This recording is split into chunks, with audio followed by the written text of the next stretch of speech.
اعوذ باللہ من الشیطان الرجیم بسم اللہ الرحمن الرحیم قال رسول اللہ صلی اللہ علیہ وآلہ وسلم ان الحسین مصباح الہدی و سفینۃ النجاح۔ آج کا ہمارا ٹاپک ہے امید راہ نجات۔ انسان ایک غلطی کا پتلا ہے، غلطیاں ہر حالت میں انسان سے سرزد ہوتی رہتی ہیں،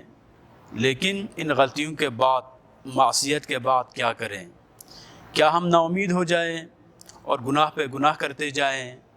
یا واپسی کا کوئی راستہ موجود ہے،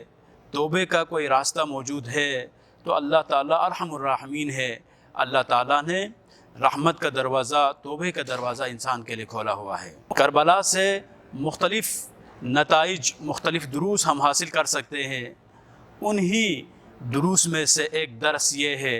کہ جو شخص کربلا کا راہی بنتا ہے وہ نا امیدی کی منزل کو چھوڑ کر امید کی طرف گامزن ہو جاتا ہے، ضلالت کو چھوڑ کر ہدایت کی طرف آ جاتا ہے۔ یعنی جو شخص کربلا کو مانتا ہوگا، جو شخص کربلا سے نتیجہ اخذ کرتا ہے، کربلا سے درس حاصل کرتا ہے، حقیقت میں وہ توبے کی طرف ہی مراجعہ کرتا ہے، وہ اپنی زندگی کی غلطیوں سے سبق سیکھتا ہے اور حقیقت میں وہ انسان تائب بن جاتا ہے۔ یعنی کربلا سے انسان کو سب سے بڑا جو سبق ملتا ہے وہ سبق یہ ہے کہ کبھی بھی نا امید نہیں ہونا، بلکہ بارگاہ الہی کی طرف رجوع کرنا ہے۔ جب بھی کوئی غلطی کرے، اپنی غلطیوں کا احساس کرتے ہوئے بارگاہ الہی کی طرف مراجعہ کرے تو وہ انسان بقا کی جو منزل ہے اسے حاصل ہو جاتی ہے۔ بالفاظ دیگر توبہ کرنے والا انسان ایسا شخص ہے کہ جیسے اس نے کوئی گناہ کیا ہی نہیں ہے۔ نبی اکرم صلی اللہ علیہ وآلہ وسلم کا فرمان ہے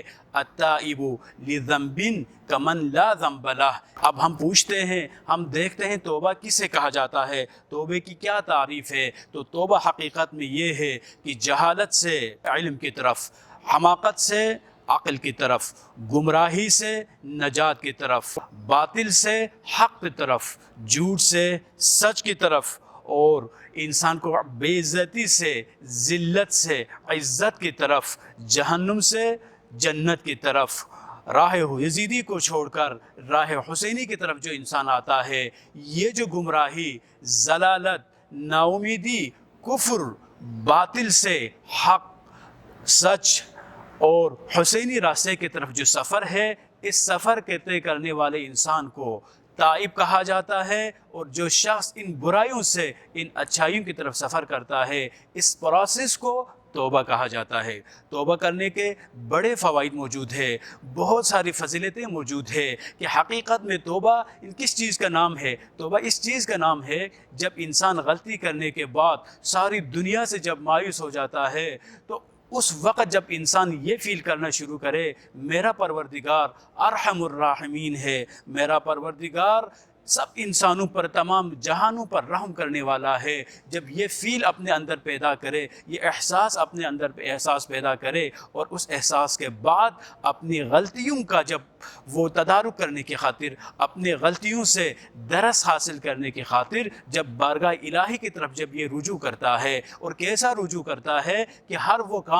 وہ غلط کام جو کر رہا تھا اس کو وہ ترک کرتا ہے، نیکیوں کی طرف جب وہ آنا چاہتا ہے، جب یہ نیکیوں کا راستہ اختیار کرتا ہے، اس انسان کی نہ صرف پرانی غلطیاں معاف ہو جاتی ہیں بلکہ اسے ایک نئی منزل مل جاتی ہے۔ کربلا میں یہ چیز واضح طور پر ہم دیکھ سکتے ہیں کہ جب حر ابن یزید ریاحی نے، جو یزید کی طرف سے کمانڈر بنا کر بھیجا گیا تھا امام حسین علیہ السلام کے اس راستے کو روکنے کے لیے، اور یہ شخص امام حسین کے راستے کو روکتا ہے، روکتے روکتے یہ کربلا تک پہنچا دیتا ہے، لیکن جیسے اس کو یقین حاصل ہوا جو کام اس نے انجام دیا ہے وہ کام اچھا انجام نہیں دیا، اس کو اپنی غلطی کا احساس جب ہوتا ہے تو وہ کیا کرتا ہے؟ وہ جب غلطی کا احساس ہونے کے بعد سوچتا رہتا ہے، فکر کرتا رہتا ہے، اور وہ اس نتیجے تک پہنچتا ہے، وہ یہاں پر نا امید نہیں ہوتا۔ جو اصل جو میسیج ہے وہ یہ ہے ہمارے جوانوں سے،